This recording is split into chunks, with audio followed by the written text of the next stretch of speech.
হয়ে গেছে আমার লাল দই। যেমন রূপ তেমনি গুণ। দিয়েছি, দিয়ে দেবো সরিষার তেল, মাখিয়ে নেবো, দিয়ে দেবো লবণ, দিয়ে দেবো হলুদ, ভালো করে মাখিয়ে নেবো। মাছগুলো ভেজে নেব।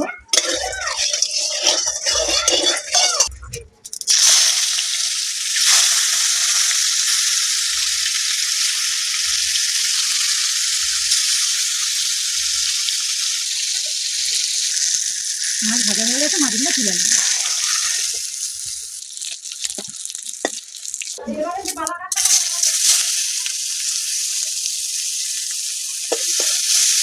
দিয়ে দেবো কাশ্মীরি লঙ্কার গুঁড়ো,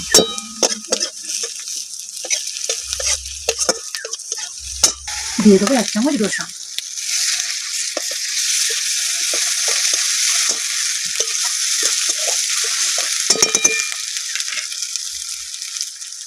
কেটে রাখা টমেটো,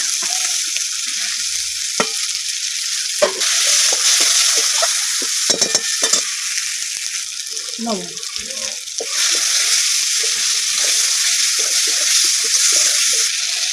1 চামচ আদা বাটা আর ঝাল অনুযায়ী শুকনো লঙ্কা বাটা,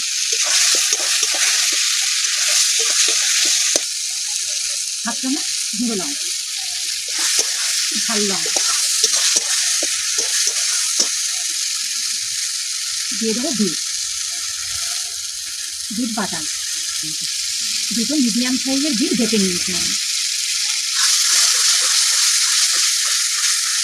এটা একটু ভেজে নেব, মশলার সাথে একসঙ্গে ভেজে নেব। ব্যালেন্সের জন্য দিয়ে দেবো অল্প একটু চিনি।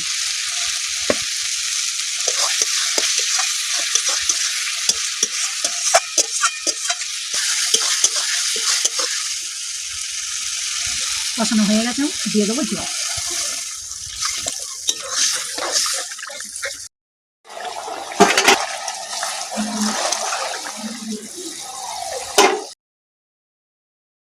ভেজে রাখা মাছগুলো দিয়ে দেবো।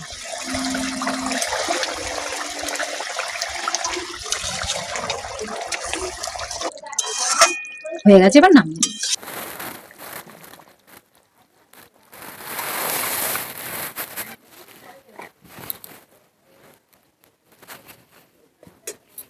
হয়ে গেছে আমার লাল দই। যেমন রূপ তেমনি গুণ।